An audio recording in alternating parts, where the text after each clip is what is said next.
Instagram, I think. Stay on the page. Are they letting me go live on Instagram? I don't know. Yes, they are. Welcome to the program, Charles Moscowitz. My guest, I'm having a little technical problem getting him up with sound today, so we're going to try again tomorrow. He's the author of a book about Franklin Roosevelt and his involvement in promoting this, what we now have as the surveillance state.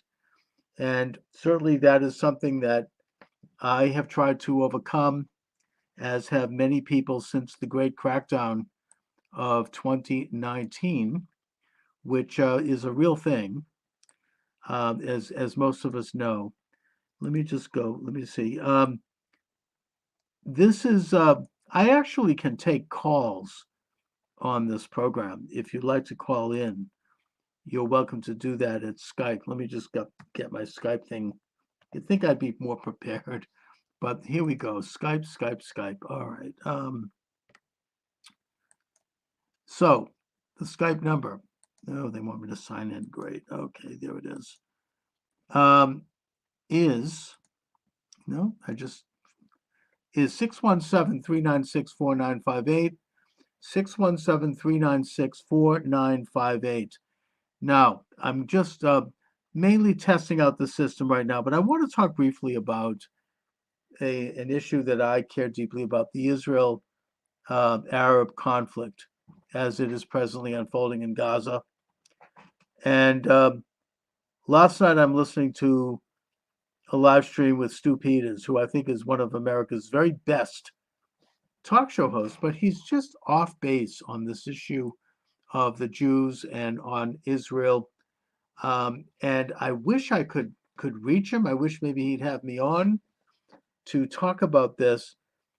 But he has imbibed a lot of the left-wing jargon that has come out and that has been promoted by the Arab and Muslim side, at least the radical side, which is that Israel is committing a genocide, and that they're somehow the fact that Israel is defending itself, and I think rather mildly. Every time they do, they're horrible, they're evil, they're genocidal. And while I'm not here to claim that Israel is by any means perfect, and not that there aren't mistakes made in the course of a war, and there is a certain amount of jingoism and ratcheting things up. Oh, I've already gotten a warning. Oh my God. Flag for personal information? I don't know. Did I say something personal? Whatever. That there's a lot of ratcheting up of war kind of morale boosting things. For the most part, Israel has conducted itself appropriately in its own defense. War is hell.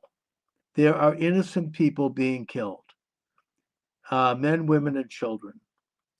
And the solution is to end the war by stopping the enemy that started the war, namely Hamas, and that seeks to destroy the state of Israel. Now, I'll just a brief background on that. The Gaza Strip was handed over to the Palestinian Authority in 1994, 1995. The Prime Minister of Israel at the time, Ariel Sharon, who is known to be a hawkish prime minister, did so under really no preconceived conditions. In fact, the Jewish residents, the Israeli residents of Gaza at that time, were forced to leave. They were stripped out. The region was made Judenrein, as the Nazis used to say. It was ethnically cleansed of Jews. Something like, I don't know, 10,000 Jews were evacuated, some at gunpoint. They didn't want to go. They turned over their properties, they turned over their businesses, their farms, their greenhouses, their small manufacturing places, to the Palestinian Authority. And in that capacity, they turned the region over to the Palestinian Authority. So there was no occupation. Money was pouring in from around the world, including from the US taxpayer. We should note that Gaza is beachfront property. It's beautiful. It's like the French Riviera. They could have turned that into another Hong Kong had they wanted to. But instead, they took all the money and they invested it into weapons so that they could attack the state of Israel. Eventually, the Palestinian Authority lost an election and then they were purged, including the killing of hundreds of Palestinian Authority people by Hamas. I'm here to ask you some questions. Yes, sir. What's on your mind? You said, Yes. Speak up. yeah, something is bothering me about the Israel. So I need to. That's why I said, let me join your live so I can ask question about more about Israel. Go right ahead. Okay. What's your I question? think I'm from Nigerian. Yes. So, and I'm a devoted Christian in Nigeria. Okay. So, and my mother have been in Israel once. Yes. So that I think then I was still small. They tell us about a beautiful story about Israel. So, but when I need more details because I wish to come to Israel, I wish to come to Jerusalem. So and I want to know more about Israel. So that's why I said, okay, let me join your life so I can ask. Can you tell me more about Israel? Can you tell me how Israel is more beautiful? Can you tell me why every Christianity love to go to Israel to know about the Jesus Christ, about the disciples and the other things? So that's why I said, okay, let me ask. Sure. I mean, first of all, I don't know if Israel is necessarily more beautiful than any other country, or Nigeria, which is also quite beautiful. Um, it's it's the holy land for the three major religions: Judaism, Christianity, and Islam. And for that reason, they all compete for it because each of them derives a sense of legitimacy from owning it. There are conflicting claims to Israel, and they have to do with very fundamental and even existential elements in all three of those religions. And those are claims that are never going to be resolved. Not until the Messiah comes will there be any resolution to those claims. So I expect there's always going to be some level of conflict between the three faiths over that tiny little speck of land that is known as Israel, the land between the river and the sea. Presently, the Jewish claim is operative there because the Jewish people have established a society there that is in control of it. And I would argue that all three claims are legitimate. All three claims make their case. But with due respect to my Christian and Muslim brothers, I would suggest that the Jewish claim to Israel is the better claim. And for a lot of reasons, and I could mention several. And for that reason, and also the fact that there will be no reconciliation, um, I think that Israel needs to assert sovereignty over that entire small country. And that sovereignty is reasonable and proper. Having said that, I respect Muslim holy places. I respect Christian holy places. And I think that Israel needs to welcome Muslims and Christians who want to make a pilgrimage to Israel. And as long as obviously they're willing to come to the country with good intentions and to obey the laws of Israel, which of course would be the case when anyone visits anyone's country. But as long as those basic conditions are met, Christians and Muslims should be able to visit their holy places and should be able to control their holy places. And in fact, they do in Israel. Muslims control the area around of the Temple Mount and the Al Aqsa Mosque. Christians control the Church of the Holy Sepulchre and all of their and their church in Nazareth and in Bethlehem. And that has to be respected. And I think Israel has done that. Israel has also respected the rights of its non Jewish minorities, whether they be Muslim or Christian Arabs. They have all the rights of citizenship that Israeli Jews have, with a few minor exceptions. But I would argue that those rights are creating a society that is probably a lot more prosperous and a lot more democratic and a lot freer than most Muslims and even many Christians in the Middle East enjoy in their own countries. Okay.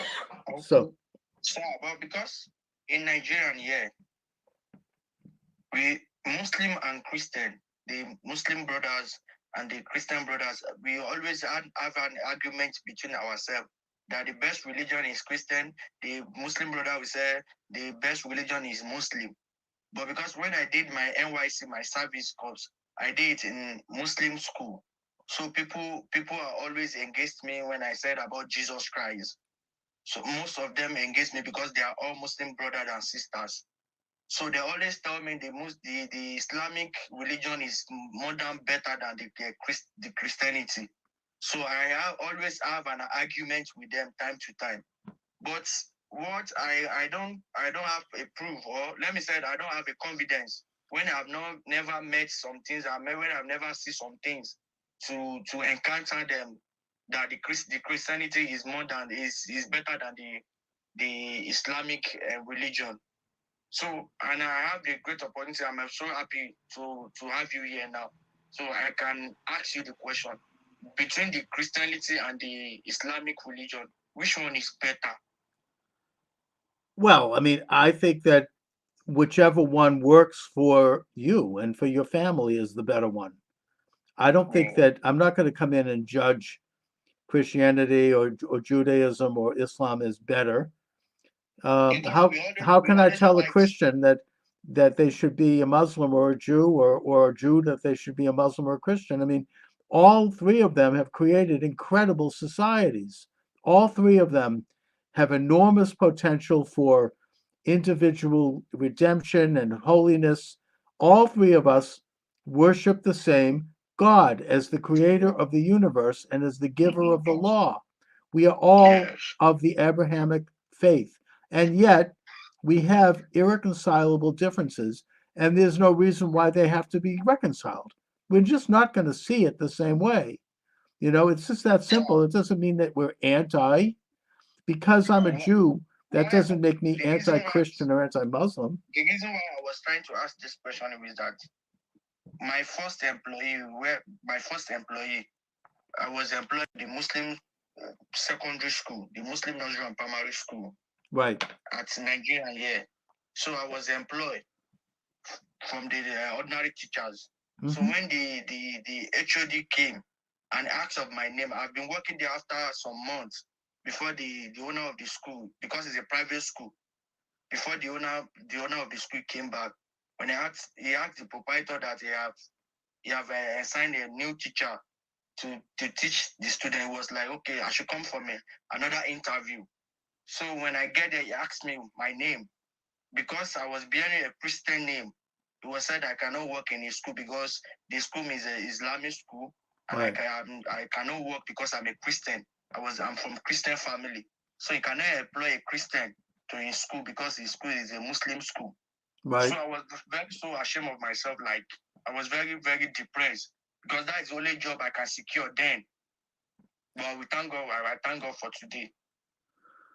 So Well, look at it. I mean, that was why I guess I know to the Muslim brothers and Muslim sisters. Like when my first employee was with them, mhm, they terminate my employee because I was a Christian, which is right. not done. Well, look at, I mean, I have to respect people's right to do that. If it's a Muslim school that is having Muslim teaching and Muslim values, they have a right to have Muslim people. I have no problem with that. You can apply and become a teacher at a Christian school if you're a Christian, or at a Jewish school if you're a Jew. I mean that's part of freedom, you know. I don't think you need to feel that that's a personal assault against you. You know, if you had a Christian school and you were the principal, you may not necessarily want Muslims to be there either. I mean, look, in America, of course, we don't have those kinds of lines drawn quite that way. I mean, we have Christian schools that have Jewish teachers and Muslim teachers and vice versa. I mean, I don't really think that that's so much an issue here. But in countries, in Muslim countries, maybe some Christian countries, it is an issue. It certainly is an issue, frankly, in Israel. And that's part of freedom. I mean, that's their right as a sovereign nation.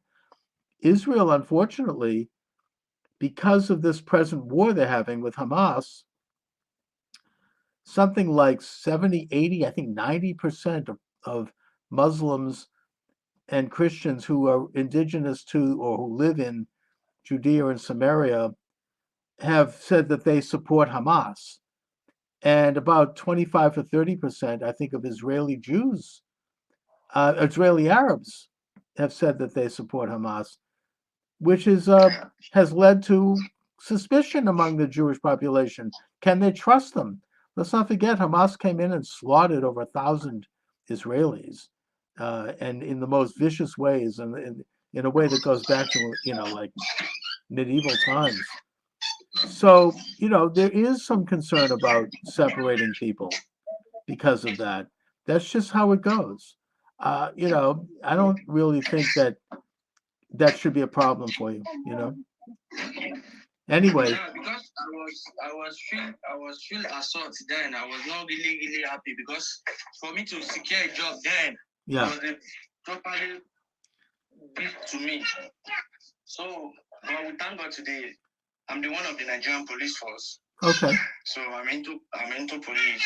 So I'm one of the Nigerian police force. But then I was, look, the thing is really really really inconvenient to me. Like I was feeling ashamed after serving there for some months. I understand. Look, and it's not pleasant to be told, well, we're not going to hire you because you're Christian, but that's just how it goes. I mean, you need to work, therefore, for a company that wants to hire you because you're a skilled man.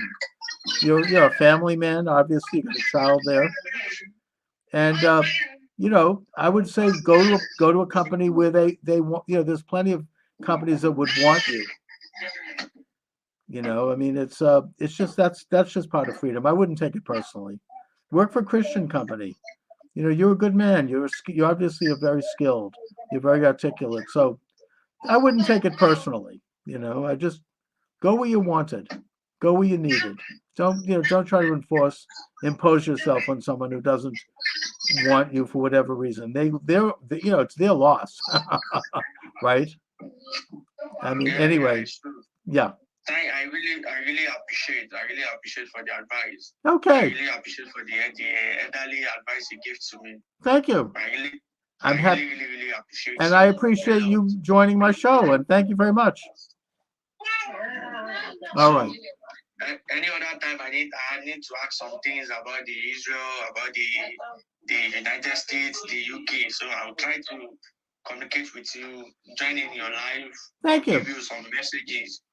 And I would like to be in your country to come and visit you one day. Well, I hope you can. I mean, we have actually in my own city of Boston, we have a pretty large Nigerian population, and they're highly educated and skilled people. I mean, it's an incredible group of people. So if you came here, you'd find a lot of friends. Sure. So. Well, you'll be the number one friend. Okay, very good. All right, well, be well. Thank you very much. Thank you, sir. Okay. I really appreciate it. My pleasure. Yeah. So I want to get back here to my thesis with regard to the Israel-Hamas war, and note that the Israelis handed Gaza over, frankly, on a silver platter.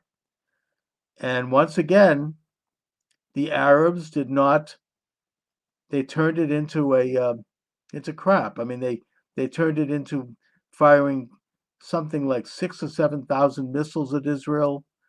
They started to try to ship heavy weaponry from a ship that had tried to land on the beach at Gaza called the Kerine A.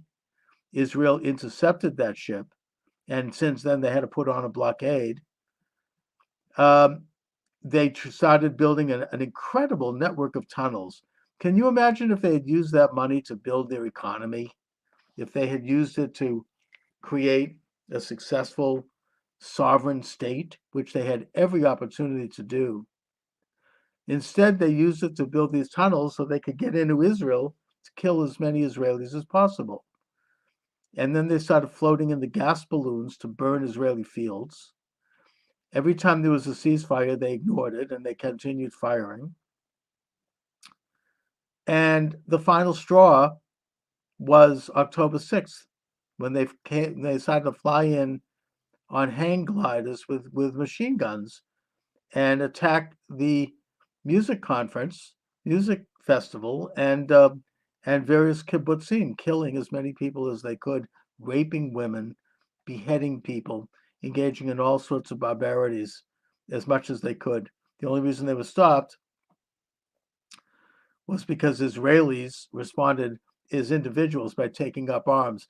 The army was not so wonderful. I mean, there's some major problems with their response and their lack of knowledge, and I think that hopefully there'll be some kind of an investigation, and Israel will learn from these mistakes that were made. But either way, it was a brutal, horrendous attack, and Israel is responding by stopping this enemy on their border. There's no other way to go about it. I wish if somebody could show me, if Stu Peters could come up with a better way to go about this, then we all would welcome that. But there isn't. And then, of course, it's the old story that they hide behind their women and children. They put their tunnels in most residential neighborhoods. And then when Israel responds, they use the stereotype that the Jew is evil and that we're cruel. And it's an ongoing cycle. And now that the United States is pressuring Israel to basically stop the war and surrender, which we've done many times, unfortunately, Israel is stuck between a rock and a hard place. I think that Israel has to finish the job. They have to completely and utterly destroy the Hamas infrastructure, or else it's going to come back and kill not only more Jews and more Israelis, but more of their own people. So that's my position on it. Hello, how are you? What's on your mind? Would you like to contribute to the show? You're welcome to comment. Well, whatever. I'm going to turn the volume down because he's not commenting.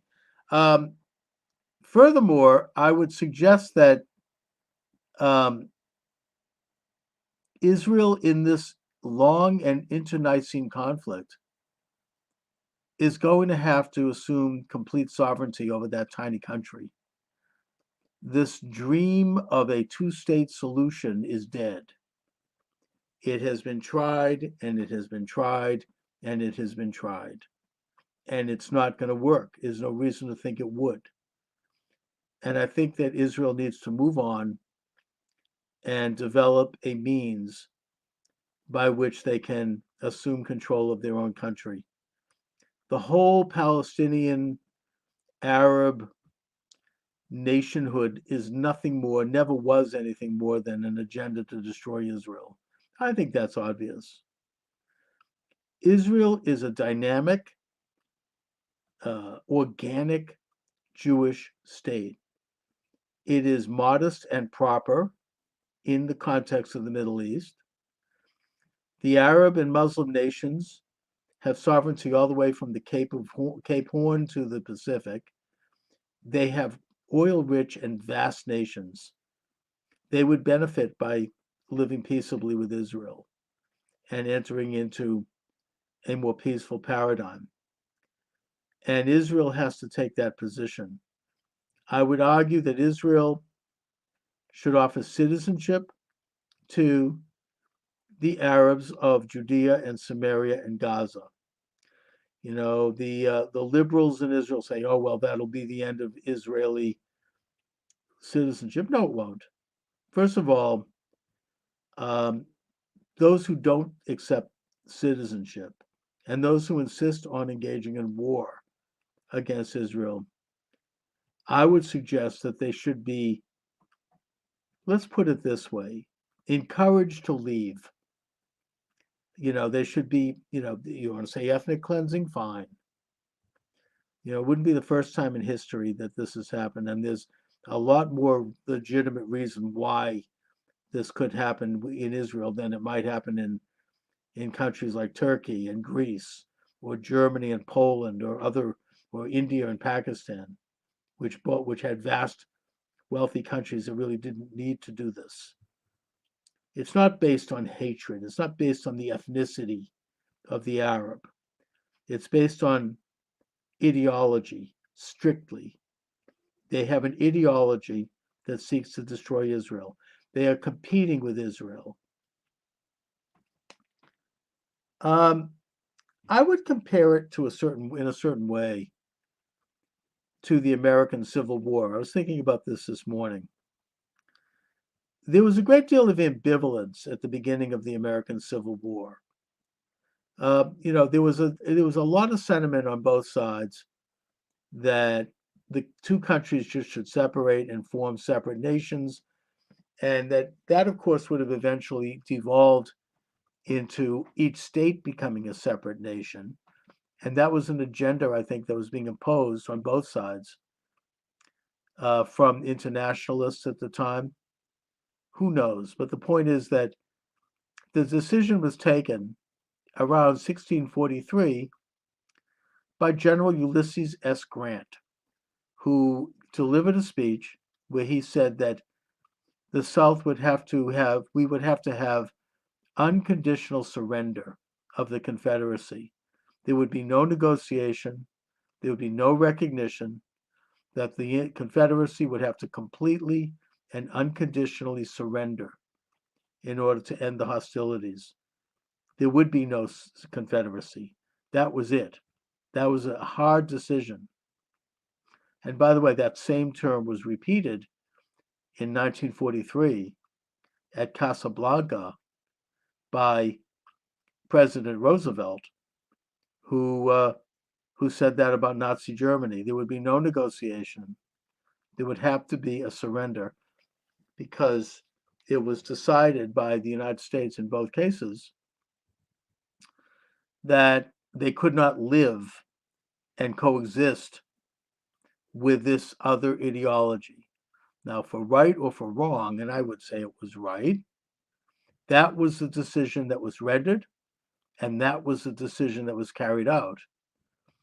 And shortly after Grant delivered that speech, Abraham Lincoln completely embraced it and promoted him. And his very close friend, General William Tecumseh Sherman, enacted it with his burning of Atlanta and his march to the sea. That was the general that coined the phrase scorched earth as a policy. Now, it was cruel, it was certainly inhumane, but he did it because he felt that it was necessary to break the Confederacy. It was the only way that they would lead to a surrender. And so that's what happened. And they did surrender, and the country reconciled with the spirit of Appomattox, as at the Appomattox Courthouse in Virginia, General Lee and General Ulysses Grant came together They shook hands and they agreed to bring the nation back together and to end hostilities. And the Civil War was over. I would suggest that this is also the only solution to the Israel-Arab conflict because in many ways it is also a civil war between two people. It is in a way a more deep civil war because you don't have people who ever likely could have lived together in that tiny land. You were going to inevitably have a conflict between those two faiths and those two peoples because they are very different, both in a surface sense of religion, linguistics, culture, but also in a more deeper sense in terms of the way they look at the world, in terms of their outlook. And so ultimately, in that tiny land, only one is going to survive and the other is not. I would argue that the Israeli Jewish position is the better position, not just because I'm a Jew, but because objectively it is the better position. And I would argue that on many, many different levels. And thus, I believe that Israel has to completely win and end this fantasy and this agenda that seeks to create and carve another state west of the Jordan River. That has to end. And if they want to say ethnic cleansing, fine. I don't think it is ethnic cleansing. I think it's ideological cleansing. Ethnically, I think Arabs could be fine there. They should be offered citizenship if they want it. With conditions, perhaps there should be a 1 year period of education, and then there should be a loyalty oath and a test. By the way, that's a condition for American citizenship. New citizens to the United States. I mean, you learn this if you go to a naturalization ceremony. They study American history, American politics, American culture, and they're tested. And then afterwards, they take an oath of loyalty to the United States. So those basic conditions should be in place for Arabs of Judea, Samaria, and Gaza who seek citizenship. And if they do that and they get the education for 1 year, and then they take the oath of office, or they take the oath of citizenship, then we expect that they would become and remain loyal Israeli citizens, which means, of course, that an oath is an oath that can't be broken. If it is discovered that they have broken that oath by engaging in disloyal activities, subversive activities, then they should be dealt with accordingly. And that should basically mean expulsion. This country would never tolerate, no country could tolerate people operating within its borders who are trying to overthrow its government, who are trying to destroy openly its way of life. Our country is much more tolerant of that, but we can afford to be. Israel can't. So, if they're willing to take that oath and they're willing to go through that process, they should be granted citizenship. If they are not willing to do it, then they should be shown the door, frankly. I don't think it would mean a major demographic shift in Israel. They're there now. I think that Israelis should not be concerned about that. And that to me is the only way forward. Anyway, on that note, I want to thank you for joining me today. My books are available, of course, on Amazon.com. Here's one of my books, The Anti-Semitic Imagination. I'll hold it up for everyone to see. There it is. It is available at Amazon.com, as are about 20 of my other books covering a vast number of subjects. Charles Moscowitz, you can get them there. And God bless you all. God bless America. Thank you.